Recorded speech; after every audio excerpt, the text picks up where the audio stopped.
The next level is understanding. Many things that people can remember, they don't understand, what it is for. How many legs a caterpillar has? So, Or what? so you can recall it, but you don't understand why does it have all those legs, So you have a problem with understanding, and you must have thorough recall, thorough knowledge before you can talk of understanding. Now, beyond understanding is application. Application is why, why does that happen, and then how can you use it? So the fact that caterpillar has so many legs, how can you apply that? Okay, osmosis. It's the movement of some materials from a region of high concentration to a region of low concentration. So how can you use that to solve a problem? Okay, there's a flooding. Is there anything that we have learned that we can use? Okay, so in Africa, we seldom get to application. That's why we keep buying solutions. What technology should we bring to solve this problem? So you have inflation. What is causing inflation? Solve the problem of inflation. There are diseases. So I believe that until Africa frees itself from the low level of learning, which is on recall and understand, we can't solve problems. We continue to depend on the world, the rest of the world, to supply what we need or to bring us the technology that we're going to use. So if we go this way, I believe we're going to come out of the woods. We're going to come out of the woods. We don't need to use our brains for the mundane, for the low, but let's free the brain from those kind of things, and then we look at what machines cannot do, what AI cannot do. That's what man should now be positioning itself to.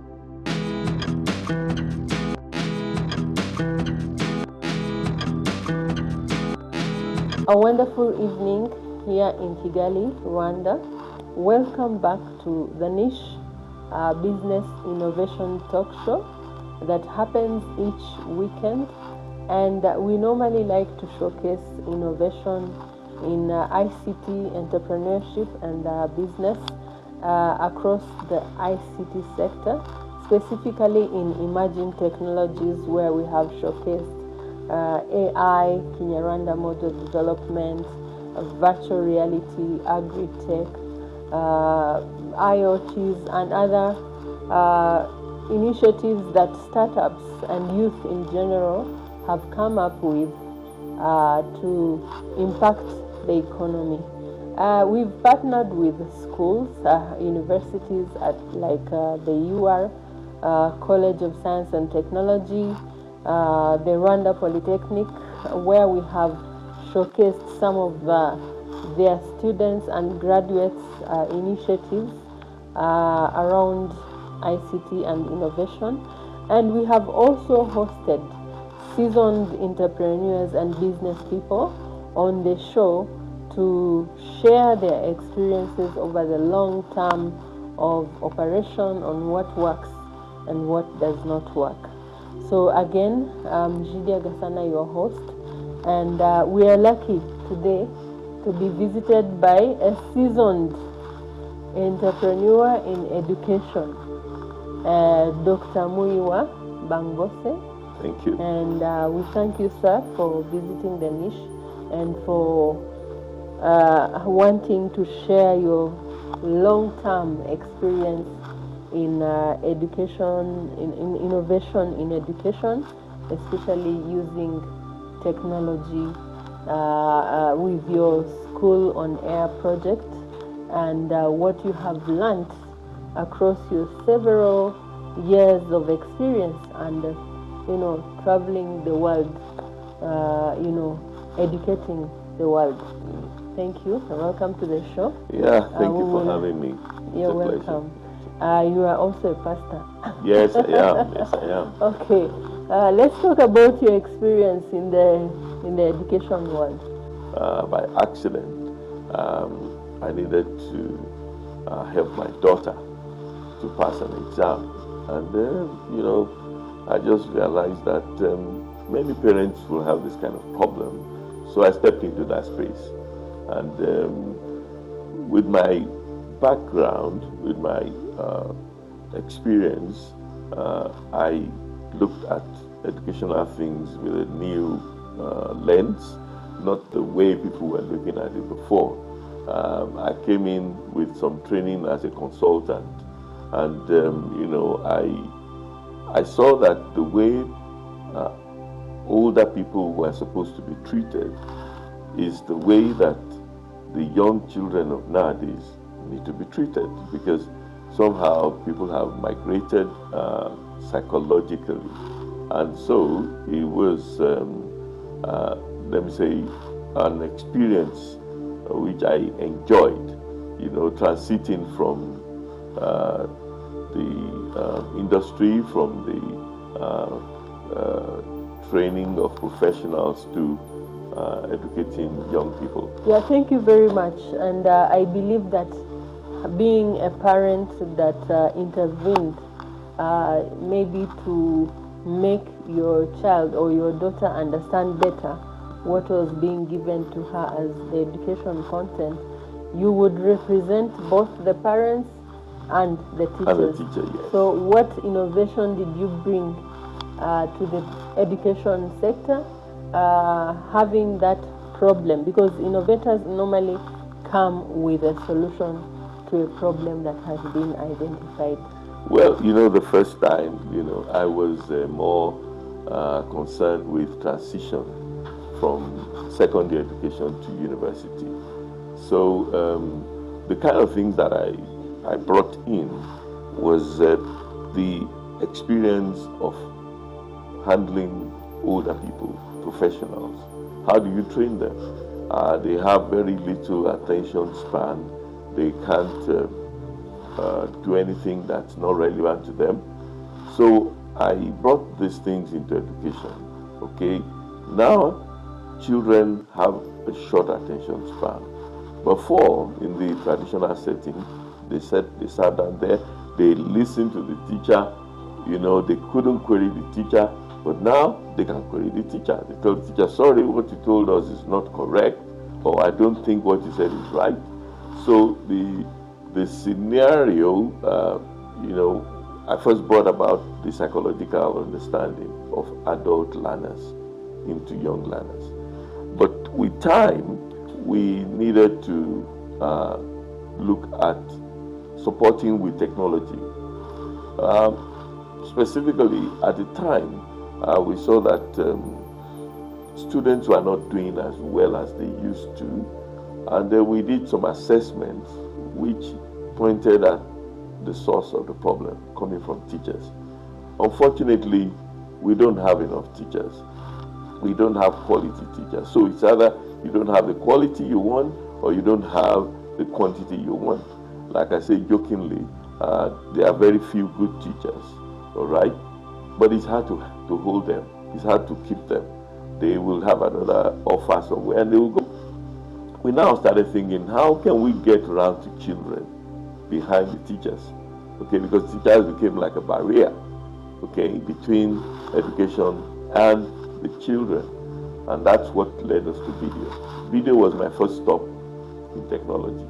We saw that video could capture the teacher and could make the teacher more available to the students. They can revise, they can review. I don't know whether you know the story of Khan, the man who started Khan Academy. Khan Academy is a big facility service, hundreds of thousands of videos. You see, Khan used to go to teach his cousins, but one day he couldn't go, and they said, okay. He said, I will record my lesson and send to you. The next weekend, he said, I'm free now, I'm coming. They said, no, Uncle, don't come. Oh, I said, why? He said, well, we prefer the video. He said, you don't want to see me? He said, well, in a way, sorry. That when you teach us, there are some things that the video does better. He says, like what? He says, well, if we tell you we didn't hear you well, you will shout at us, why are you not listening, or whatever you're doing? He said, but the video can't abuse us or insult us. We just pause the video and we reverse it. Please repeat that area. Oh, is that true? So yeah, and sometimes we want you to stop talking, but you want to go on the video, we can just stop the video. Oh boy. So that gave him a brainwave and get back to Khan Academy. So my first stop was a video. Now, we started broadcasting in 2013 by satellite. We were using Intelsat satellite to the whole of Africa. And, it just caught like wildfire. Before that, we had done mobile learning, text on phones and things like that. As a matter of fact, I think 2012 I got an award as number 9 in the world in e-learning, number 9 in the world, not in Africa. I mean, I was amazed when video caught on, and people love video. The children of nowadays, they are what we call the digital natives. They were born in the digital environment. We are migrants. We were born in the analog, and then we moved into digital. But for them, it's a natural. You don't need to teach them how to get YouTube. Just give them your phone. They will get YouTube. They know where to go. They will change your wall screen. They will change things. Nobody needs to teach them. So this is their natural terrain. And so for us, the first stop in technology was with video. Wow. So e-learning it is, and you've got an award as the 9th in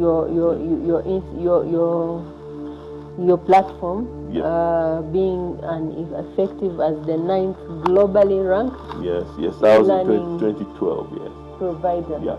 Although I was surprised because I wasn't satisfied with what we're doing, but the world was then just adapting mobile learning. And everybody felt mobile phones were a disturbance, they were a nuisance. Up to today, many schools won't allow kids to use phones, because it's seen as a distraction. But my attitude is that you can use what is a negative to achieve a positive.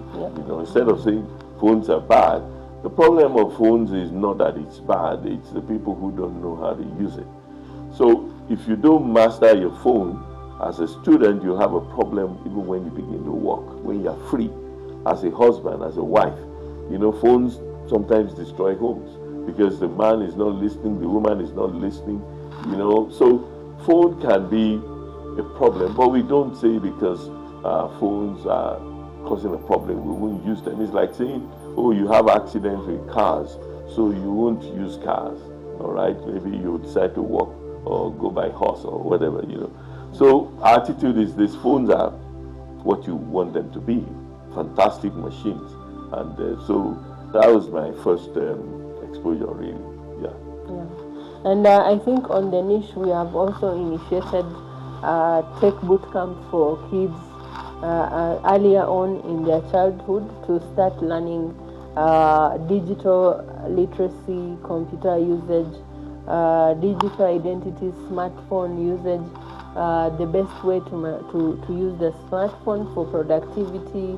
We have programs like gaming, animation, ebook creation, and others that we have been for a period giving free of charge, so that we onboard these kids early on, so that when they get some of the feel of technology and how it can be productive, some of them are creating AI. AI. I saw some samples. That's a good initiative because you catch them young. It's a new environment for the world, and so when children get into it at an early stage, they're going to do much better than we that migrated, that we're able to do. So it's a great work you're doing, and it's a pleasure to be part of what you're doing. Yeah, but then how do you we being adults, we fail to manage the gadgets. The gadgets are running our lives. Yeah. Some people don't sleep.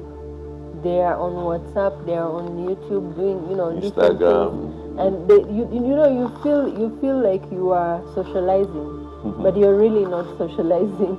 So how do we now train these little ones or young ones or adolescents and youth that would rather spend all their time there? Something which we adults cannot manage, we expect them to manage. How do we now make them efficient learners using technology? Yeah. So the thing is to have a right balance from the word go. If the students or the children, the pupils, if they are not properly introduced into the world of technology, especially when you look at what they call the screen time, for many people, it's excessive. It shows you that they spend 60-70% of their time looking at a phone. So when are you doing something constructive?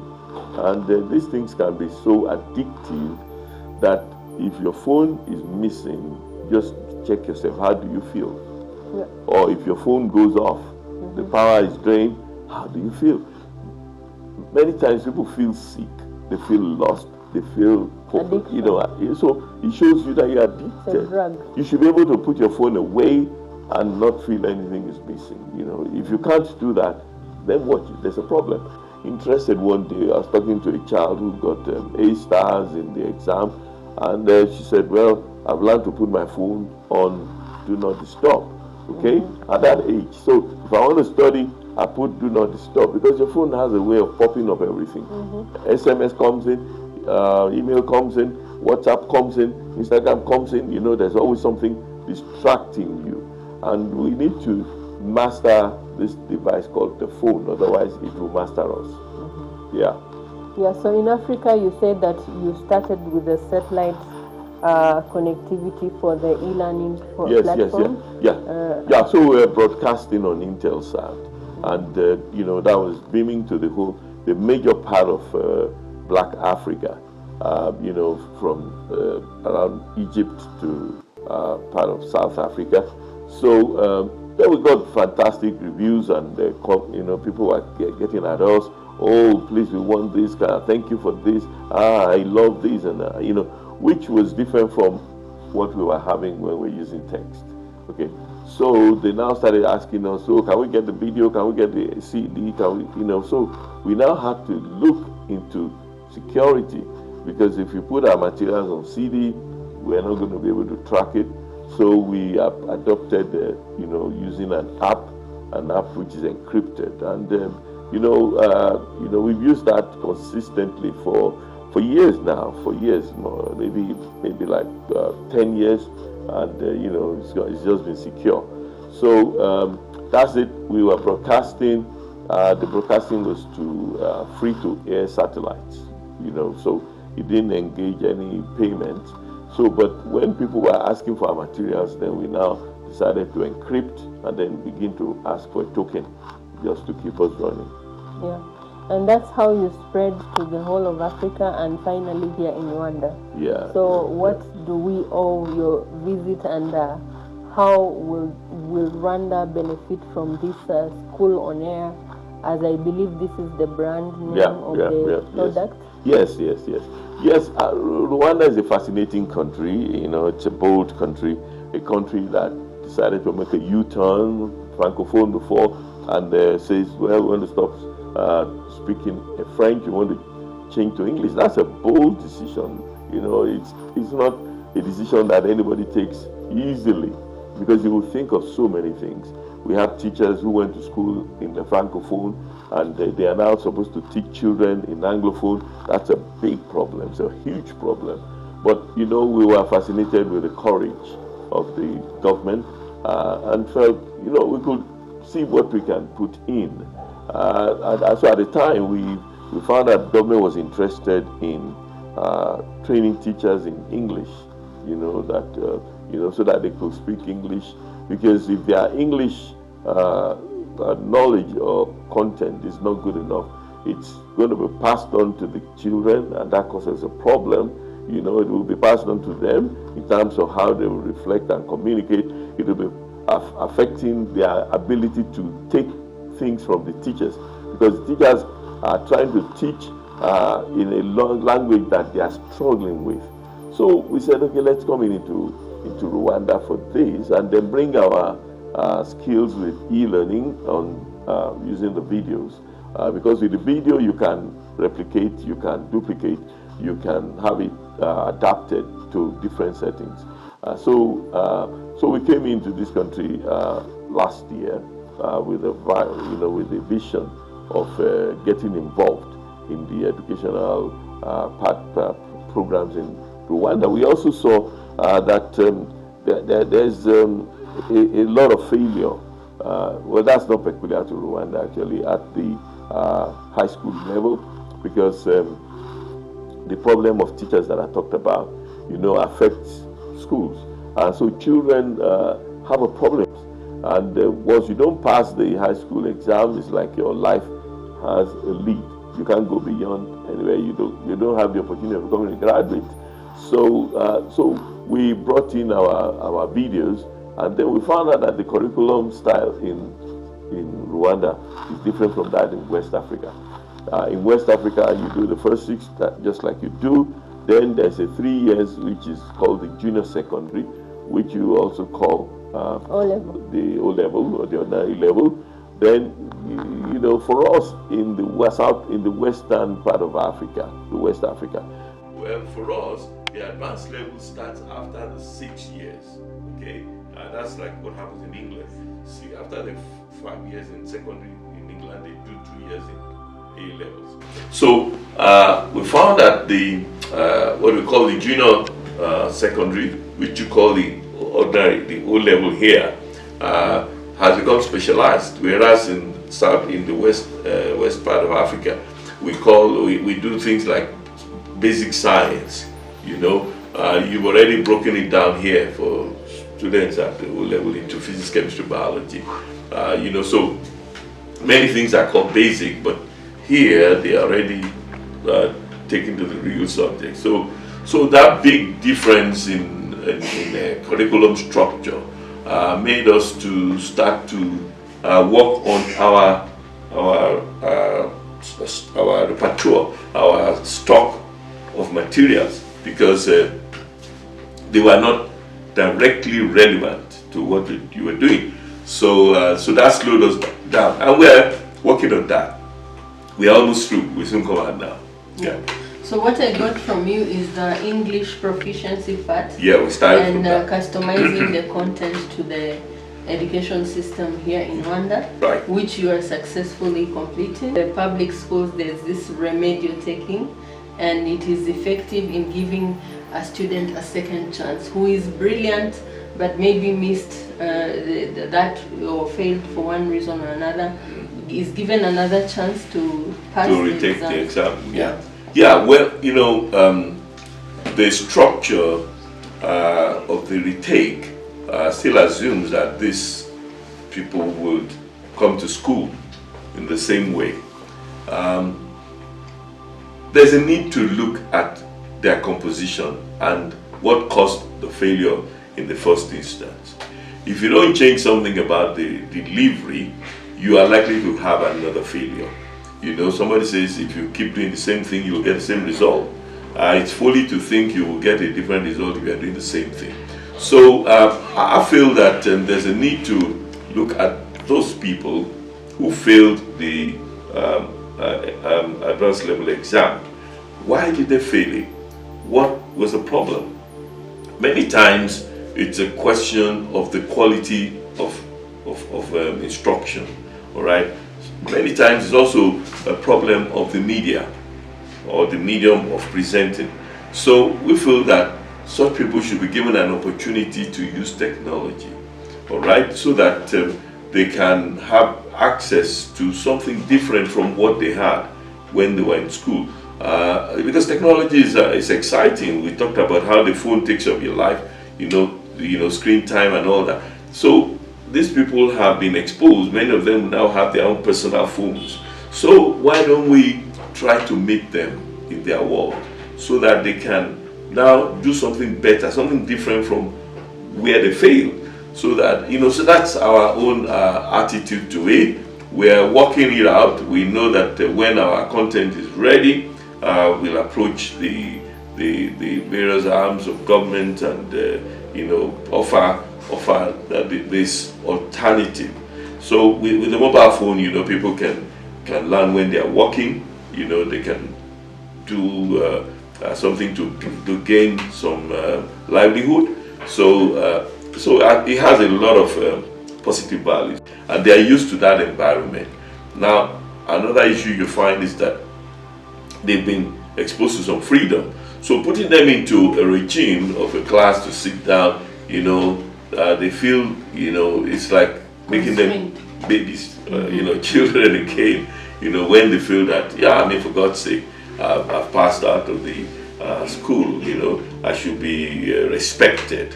And there's some of the teachers also, they want to teach them the way they are teaching the young people, forgetting that some of these guys could be as old as you, the teacher, if you're not careful, and some of them are married, they have children. So there are a lot of factors that we really need to look at to give them a different recipe for getting out of the failure that they have made.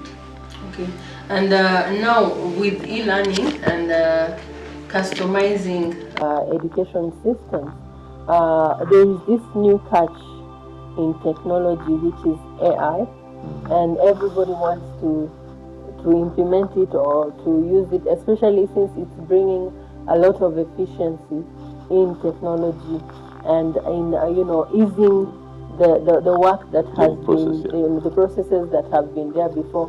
So how are you leveraging on AI? Yeah, I mean, AI is now a reality. You ignore AI to your own peril, because you'll be amazed, you'll be shocked. The amount of power that you have in artificial intelligence it's gone beyond the days of experimentation. Now AI is it, and in business settings, there's so many processes that the AI will take off human hands. I mean, in those days you used to ask people to do drafts of letters, of proposals, and the AI will do something for you fantastically.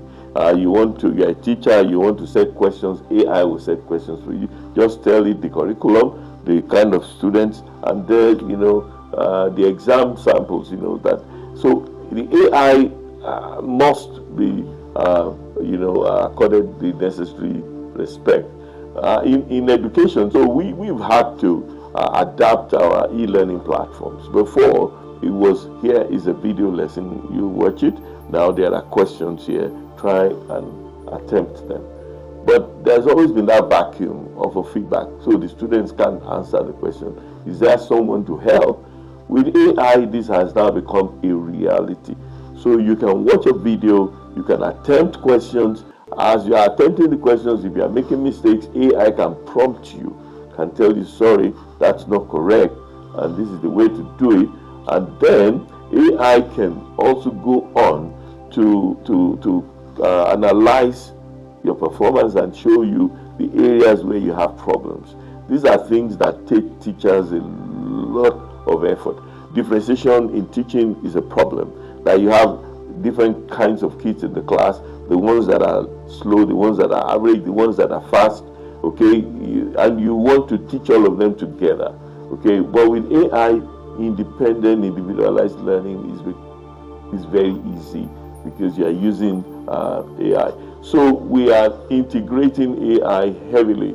As a matter of fact, the fact that we needed to review our stock of videos made us also to be able to adapt AI into our platform. So our new platform that's going to come has AI embedded in it. And I also want to say that the content is also assisted with AI. So you find that AI is inevitable, is an inevitable tool. Some schools are telling students not to use AI. I think it's a mistake.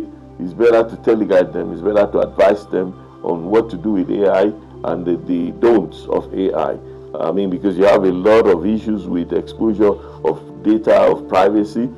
You have the issue of plagiarism, breaking copyright laws and protocols. So it's good because it's a new world.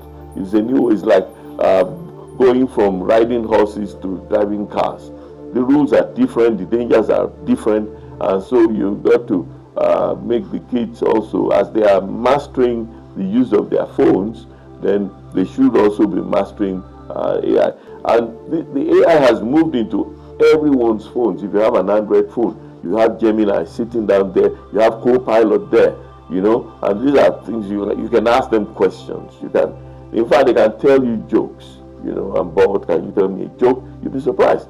Some of them can speak with with human voice that is so clear and distinct that you'll be amazed. And then you have the issues of cloning and then replicating a person. You will see yourself say something and you'll be surprised. I didn't say that. When did I say that? That's AI. Deepfake is a threat to the world.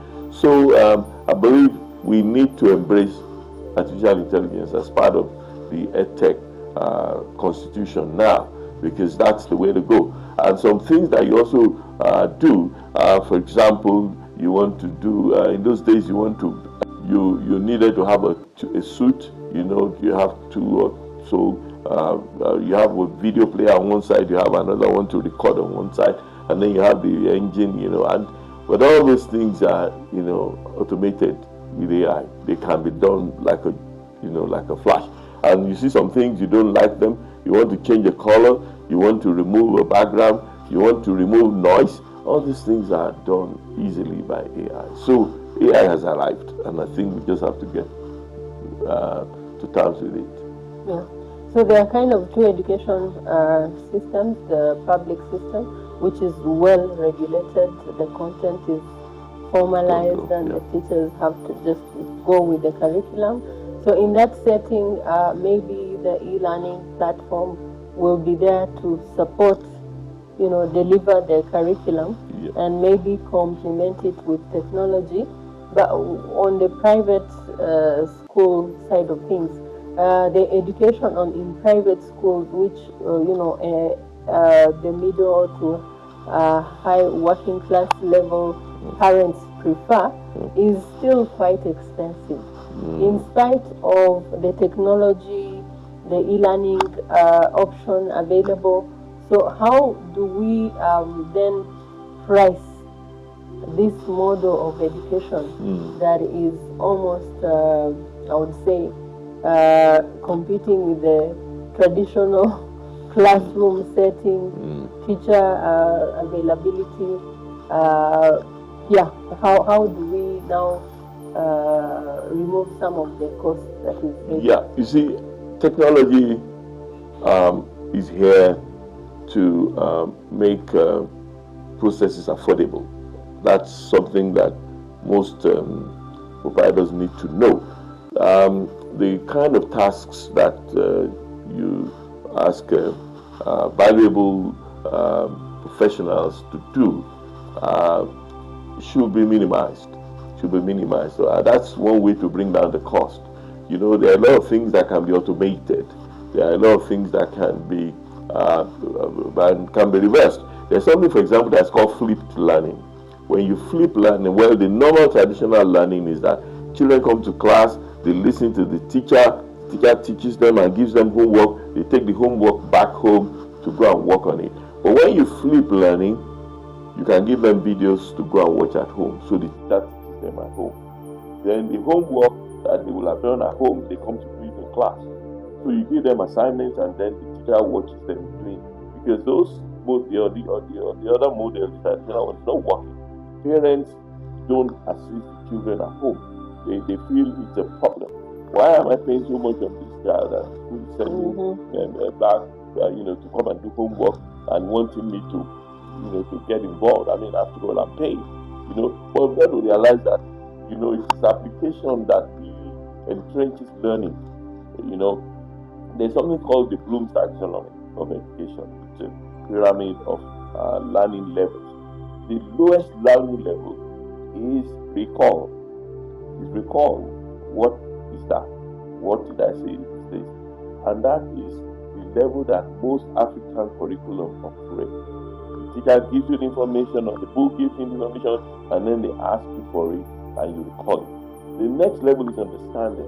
Many things that people can remember, they don't understand, what it is for. How many legs a caterpillar has?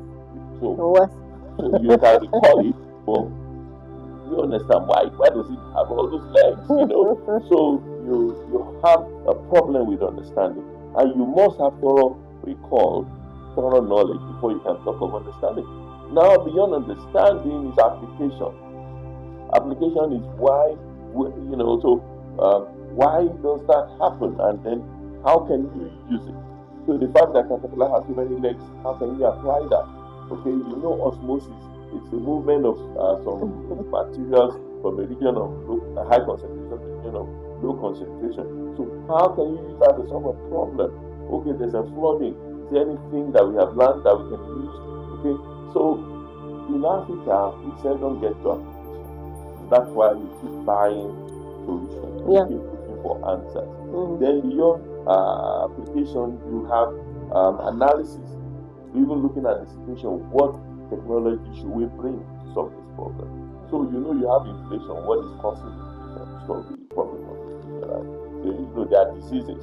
So I believe that until Africa frees itself from the low level of learning, which is on call and understand, we can't solve problems. We'll continue to depend on the world, the rest of the world, to supply what we need or to bring us the technology that we're going to use. So if we go this way, I believe we're going to come out of the woods. We're going to come out of the woods. We don't need to use our brains for the mundane, for the low, but let's free the brain from those kind of things, and then we look at what machines cannot do, what AI cannot do. That's what man should now be positioned itself.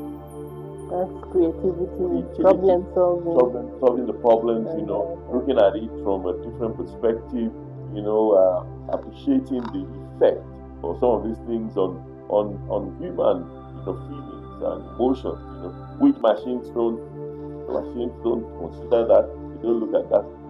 So we got to look at that and see how we can adapt our learning processes and make it more meaningful. Yeah. And I believe that at the secondary level or high school level to tertiary level of education, the more technology needs to be applied, because at the niche we have seen so much innovation happening at the tertiary level because of exposure to technology. Yes. So a child that grew up with a problem of, for example, a mother had chicken, livestock, brooding, the chicken would die because of the environmental conditions, the warmth that is needed. Now the child, the young adult now at university developed an automated brooding system which will regulate the temperature. Yes. So that is what technology can do for those young minds. That's the more familiar you are with tools, the more adept, the more efficient, the more proficient you get. So it's good to allow our young ones to touch technology, play with technology, use technology, so that the higher they go, they can see the relevance of technology in life, what they do, and then they can use it to be productive, to solve problems, to lead to development of humanity and better quality of life and things like that. So I think technology has come, AI has come. We need to adapt, measure up to it, so that we can have a better life. Yeah. And now there is an element of education that we need to look at if it can be addressed with technology, because technology is enhancing the individualized education. And we have the special needs education. Children who cannot learn at the same pace with others, and who probably are not physically capable of attending school, and who need, to be taught in the short span of time that they can concentrate. So how do we incorporate now the special needs element into the e-learning? Yeah, thank you. That's a wonderful area, because some people are being excluded from the provision that government is making. Good as it is, some people are being excluded, and I believe the starting point is an early detection. An early detection, because by the time some of them are identified as having a need for special education, they are already far behind. If not that they have been thrown out of school completely, described as dunks, not intelligent and not capable, so we go and learn a trade, and then the person is also struggling with the trade, not realizing that there's a fundamental problem that needs to be addressed. And many of these people are fantastically intelligent in their own way. They just need to be understood and given the resource.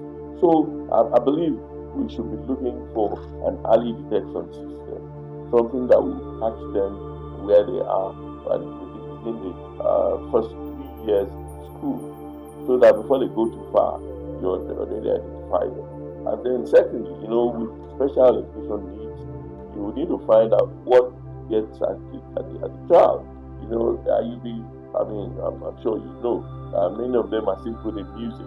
They are good at some things. So you've got to identify what reaches each child. And technology makes it easy that you prepare the recipe for each child, and then you can have an independent learning platform that will address their needs, that will provide what makes them tick, what can get the learning content across into them. So I believe that's the next area we need to look at in terms of ensuring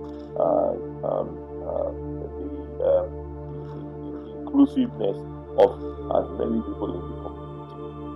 Now, we'll be surprised that if we do this, many people that are supposed to be useless or redundant, they have a lot of ability that they can bring into the table. And the country needs everyone. We need everyone to be on their best, so that we can move our continent forward. So special education descent is necessary.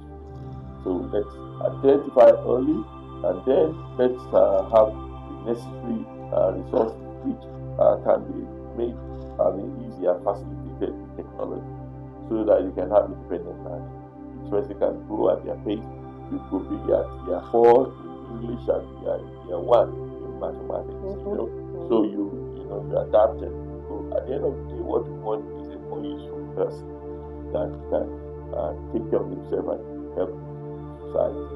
Yeah, I heard that in some of the advanced economies, the special needs people like autists, they are being, because they have a photographic memory, they are being used in master planning.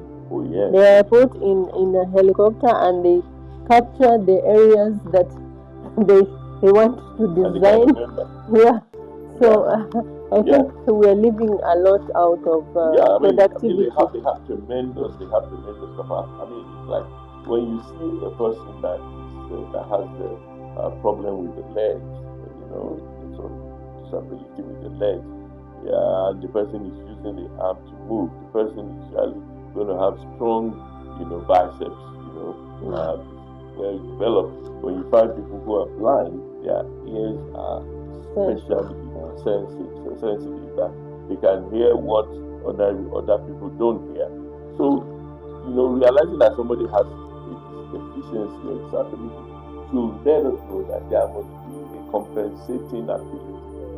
We just need to understand it, we just need to locate it, and then we can make advantage of it. So it's like when you know that somebody who is like, somebody told me about the old classmate, the guy was blind, and when they are moving, he would just move out of the road. He just lets get off the road. He said, "What? The car is coming," and they can't see the car coming. All right. So, but they've learned that when he says the car is coming, a short while, see the car show up. Because nature has done it such a way. If you are deficient in a class, you have the compensation in the other part. So why don't we take advantage of that special gift, and use it to achieve what we do? So early detection, then understanding of the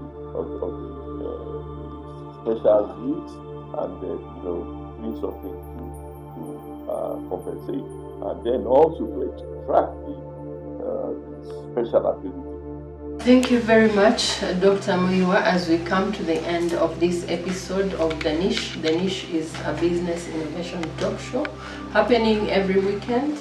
We are regularly showcasing innovations, entrepreneur, technologies from startups, young people, and even seasoned entrepreneurs like Dr. Muiwa, who is a long-term educator, and he's specialized in e-learning, and which he's bringing to Rwanda. I believe you're bringing a full bouquet of we've come to stay in Rwanda. Yes, the customized content yes. As per the curriculum, and AI empowered. Yeah, the tech kids together with the niche and special needs education. So it's a very complete and comprehensive. Yeah, we are trusting God to help us. Yes, as a pastor. So that any school would like to latch on. Yeah, we'd like to stretch our hands of fellowship. We need one another. We are willing to partner with schools so that we can do this job faster. And what we bring onto the table will be a benefit, and then you also have things that you can bring to the table that will be a benefit to us. So we're looking forward to partnerships. Thank you very much. Have a wonderful week from here at The Niche. Subscribe, share, like, or share your feedback on the YouTube channel, The Niche, and reach out at theniche2025@gmail.com. Register your kids between 8 and 12 years. We are still having the free tech bootcamp for kids happening at this weekend. It will be the last session, because after that we will continue with those who are interested in getting certification and advancing their understanding of technology. And together with the School on Air project, I believe the future is bright for our kids and schools. Blessings.